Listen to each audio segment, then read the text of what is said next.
কাঁথিতে শান্তিপূর্ণভাবে সমবায় ভোট শুরু হলেও বেলা গড়াতেই অশান্তি চরম পর্যায়ে যায়। কেন্দ্রীয় বাহিনীর আঁটো-সাঁটো নিরাপত্তার মাঝে নির্বাচনকে কেন্দ্র করে রামনগরে হাতাহাতিতে জড়ালো তৃণমূল এবং বিজেপি। পদ্ম শিবিরের অভিযোগ, তৃণমূল ভোটারদের বুথে যেতে বাধা দেওয়া হয়েছে, প্রতিবাদ করায় বিজেপি কর্মীদের মারধর করা হয়েছে। সেই অভিযোগ তুলে এবার ভোট বয়কটের ডাক দিয়ে পথ অবরোধ শুরু করেন স্থানীয় বিজেপি নেতৃত্ব। পরে পুলিশ এসে অবরোধ তুললেও এলাকায় উত্তেজনা কমেনি। কাঁথিতে আয়ুর্বেদ কলেজের ভোট গ্রহণ কেন্দ্রের সিপিআইএম এর বুথ ক্যাম্প ভাঙার অভিযোগ উঠল তৃণমূলের বিরুদ্ধে। অভিযোগ অস্বীকার তৃণমূলের। কেন্দ্রীয় বাহিনীর উপস্থিতিতেই ভোট গ্রহণ সত্ত্বেও কাঁথি শহরের আয়ুর্বেদ কলেজে প্রবল অশান্তি। প্রসঙ্গত, কন্টাই কোঅপারেটিভ ব্যাংকের ভোটের দায়িত্বভার তৃণমূল নেতা অখিল গিরিকে দিয়েছেন মুখ্যমন্ত্রী মমতা বন্দ্যোপাধ্যায়। কাঁথির সমবায় ব্যাংকের ভোট গ্রহণকে কেন্দ্র করে ভোট শুরুর আগে থেকেই বিশেষ উত্তেজনা শাসক দল এবং বিরোধী দলের মধ্যে। সুপ্রিম কোর্টের নির্দেশে কেন্দ্রীয় বাহিনী দিয়ে ভোট হচ্ছে।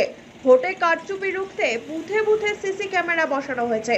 বিরোধী দলনেতা শুভেন্দু অধিকারীর এলাকার একটি সমবায় ব্যাংকের ভোট গ্রহণকে কেন্দ্র করে পরিস্থিতি এবং প্রস্তুতি লোকসভা বা বিধানসভা ভোট গ্রহণের চেয়ে কিছু কম ছিল না।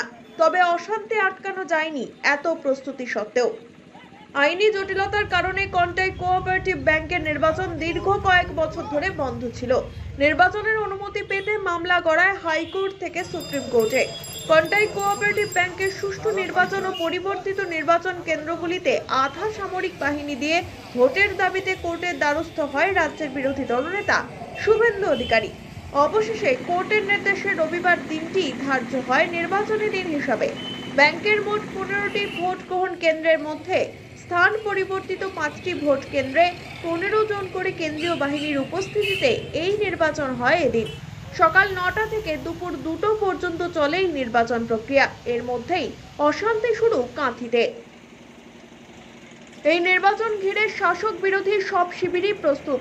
রাত থেকে চলেছে প্রার্থীর বুথ কেন্দ্র তৈরি। রাত থেকে পৌঁছেছে কেন্দ্রীয় বাহিনীর জওয়ানরা। নির্বাচন প্রক্রিয়া শুরু হওয়ার আগেই প্রতিটি বুথে মোতায়েন করা হয়েছিল কেন্দ্রীয় বাহিনী, কিন্তু এত কিছুর পরেও শেষ রক্ষা হলো না। কাঁথিতে এখনো অশান্তি অব্যাহত। Bureau report, one India Bangla.